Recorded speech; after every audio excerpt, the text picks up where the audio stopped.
কৃষ্ণ। আজকে দেখাবো ডাঁটা আলুর তরকারি। তো যার জন্য কড়াতে একটু গরম তেল গরম করে নিয়েছি। এবার দিয়ে দেবো একটু পাঁচফোড়নটা গরম হয়ে গেলে দিয়ে দেবো কেটে রাখা আলু আর ডাঁটা দিয়ে সুন্দর করে নেড়ে হালকা হালকা করে ভেজে ফেলবো। হালকা একটু ভাজা হয়ে গেলে দিয়ে দেবো লবণ। এবার ভাজা হয়ে গেলে এবার দিয়ে দেবো হলুদ পরিমাণ মতো, পেস্ট করে রাখা জিরা, লঙ্কা আর টমেটো।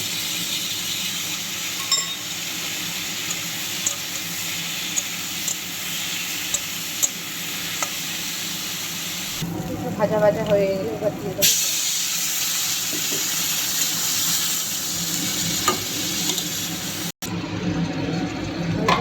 হয়ে গেলে তো আজকে রান্না কমপ্লিট।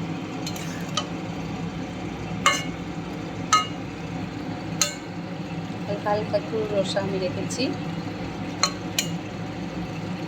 যদি না পছন্দ হয় এমনিও করতে পারবো। হরি বল।